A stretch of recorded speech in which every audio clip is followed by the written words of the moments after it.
Yes, guys, and welcome back to the Irish Hotspur with your boy Big Dave, testing the waters with brand new content for you guys. As always, your feedback is absolutely critical, so please put it in the comment section how I can improve this show, if it's something you want to see more of going forward, and if there's any other things you maybe want to know about the Academy that hopefully I can provide you the answers for, just put it in the comment section below. But basically what the plan is every Tuesday, drop a short update video like this every 3 p.m., updating you on how our under 21s and our under 18s are doing, how they're progressing in the retrospective league and cup campaigns, and how players are developing, and any other news around the academy that I think you guys should be updated on. So if it is something you want to see more of, just put it in the comment section below, and also smash that like button. That'll be a massive help. Now, before I get in and update you guys on how the under 21s and under 18s got on this weekend, because every game is crucial because they're both in with a chance of winning their leagues at their respective age groups, I want to give you just maybe a quick rundown of basically, how good the academy is, what the vision is, and what the mission is as well from the academy. So, of course, academies are graded, and we are a grade 1 academy, which means we are an elite academy, one of the best in the country, one of the best across Europe. And it is graded on quality of coaching, equipment, the facilities, and strategic development. Now, I'd argue the coaching has been there in years gone by. A lot of people would say, but we haven't seen any players make the step up from the academy into the first team. In years gone by, there's a number of players we've tried to offer contracts to, but they've simply refused, because when they've looked at the first team, it's been clogged up with a lot of shite, and they've chose to leave to go elsewhere to develop their career, which I can understand. So the quality of coaching is there. All it ever needed was a pathway for these guys to be able to break in, and given that opportunity to prove themselves. In terms of facilities, I mean, we built a state-of-the-art training complex not so long ago.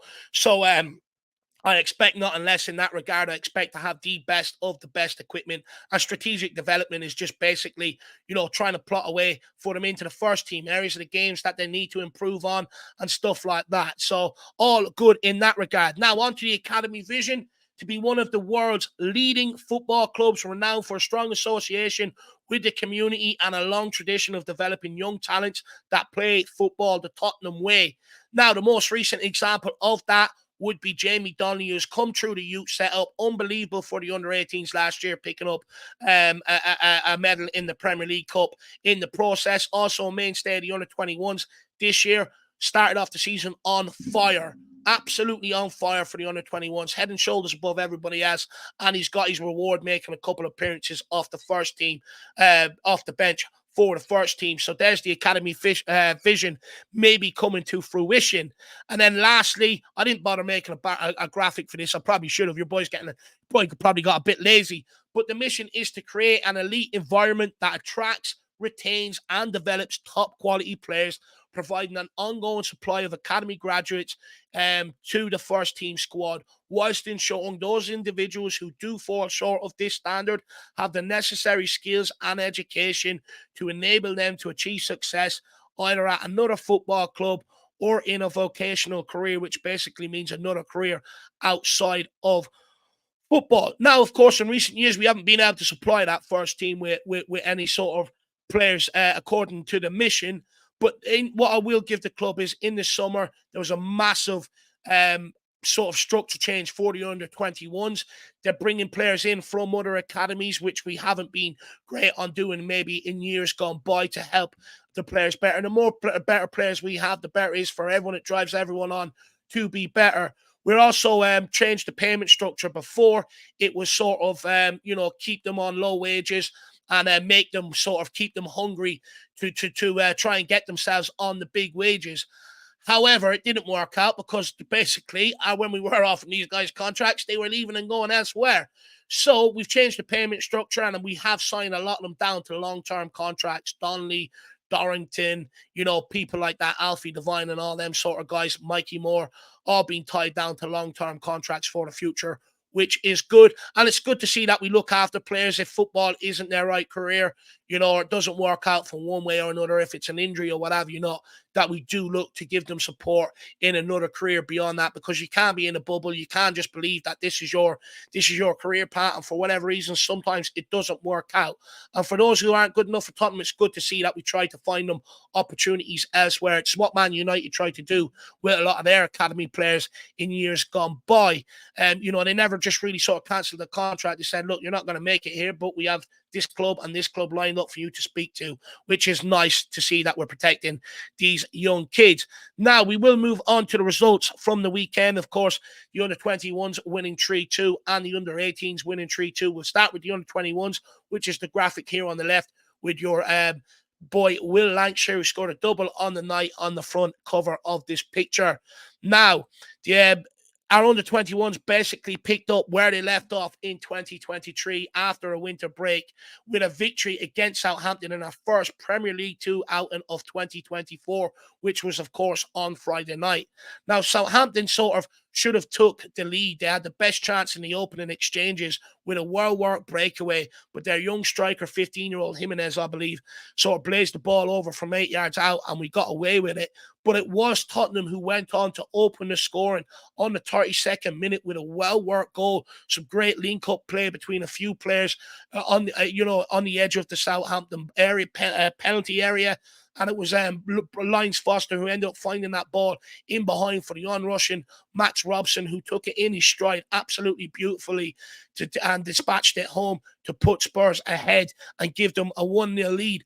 But Southampton did come out looking to start the second half, where they sort of started the first half early as well. They looked to be more positive, and they won a penalty as Lyons Foster took down the on-rushing striker and they leveled the game, sending our goalkeeper the wrong way from the spot. It was a well-worked goal, actually. They won the header, flicked on by their player in over our defence, and Lyons Foster had no other option. He was clean through, took him out, tried to give the keeper a chance, but their penalty taker sent the keeper the wrong way. But Ajayi then pounced on a pass across Southampton's box and played in Will Lancashire, who took it around the goalkeeper and slotted it home to put Spurs 2-1 up. And what I love about this goal is, and there was one very similar in the under-18s, and we've also seen our senior team do it, and one sort of common theme between three is they will press teams very, very high, look to get pressure on and turn the ball high up over the pitch. And basically, that second goal is where that came from. We press, forced them into a loose pass across the area, which Ajayi pounced on to play in Will Lancashire. Absolutely brilliant, and I loved it. However, Southampton then did make it 2-2, and it was actually a De Bruyne-esque ball. It's very similar to what he'd done against Newcastle, but over the opposite side, where their midfielder basically dropped a beautiful ball over Linton, our left-back's head, to their on-rushing 15-year-old striker, but he actually dispatched it very, very clinically to put it 2-2 on the night. However, we did come out with all 3 points, and it was actually somewhat of a fortuitous winner. It was actually a great ball by Ajayi to release Niall John down the right-hand side, and on the second time of asking, he managed to get his cross into the penalty area. The Southampton defender went to clear it with his boot, and just Will Lancashire, right place, right time, hits off his face and rolls into the bottom corner to give Spurs all 3 points on the night, which is absolutely brilliant. We will take it, and it was a hard-fought win, by the way. We have to remember there's a lot of players that were a part of the under-21s earlier on in the season that got them off to a magnificent start that were not involved on Friday night. You had Jamie Donny, who's now with the first team, not involved, most notably, of course, Ashley Phillips loaned out to Plymouth. You have Josh Keeley loaned out to Barnet. And then you also have Matthew Craig loaned out to Doncaster Rovers. So basically, it was a squad with some players that have been a part of it, but players coming back from injury and players that haven't maybe played too many minutes. So it was a huge result to basically take away and get over the line with. And it's very similar to what we've seen with the first team over recent times as well. There's no excuses. Other players just step in and do the best they can, and usually we tend to get over the line. But it is now 10 out of 10 wins for Wayne Burnett's side in the Premier League 2 this season, which now leaves our under-21s top of the Premier League 2 table, 6 points clear of second place Fulham, who we have a game in hand on as well. So it does look like with a strong second half to the season, our under-21s can take that Premier League 2 title. Now, moving on to the under-18s, which is your graphic on the right-hand side. And we got off to a good start as well, of course, winning 3-2 against Aston Villa in the under-18s Premier League, with Lahan scoring 1 and Hall scoring 2. Now, the match report, basically the sort of first goal for Spurs came about. Callum Olasesi picked up the ball, sort of was fouled, drove into the penalty area, was taken out. Ellis Lahan stepped up and sort of sent the goalkeeper the wrong way to make it 1-0. And he actually had a very good game, by the way. Led the line very well, hold up play, bringing others into play and stuff like that. But I will add, I do think it was a soft penalty to get. However, we'll take it. We went 1-0 up. Now, the second goal, again, is something that I absolutely love. It's right out of Andrew's playbook. Like I said, with the under-21 goal as well. The Villa goalkeeper had the ball, played it out from the back. Spurs pressed the living crap out of them and got their reward. The second arrived just after the half-hour mark when Tyrese Hall dispossessed the Aston Villa midfielder just outside his own penalty area, and Hall advanced with the ball before burying a low shot. And he's been absolutely sensational this season, by the way, Hall. However, Villa did strike back in quick succession, scoring 2 within 7 minutes, and it was actually sort of off a really good chance that we had. Their first goal came about. We had a really good chance to make it 3-0. It was saved. It was cleared. Villa picked up on the loose ball, broke on us, and won a penalty. Again, I thought it was sort of a soft penalty by the referee to give, but they did dispatch it very, very well.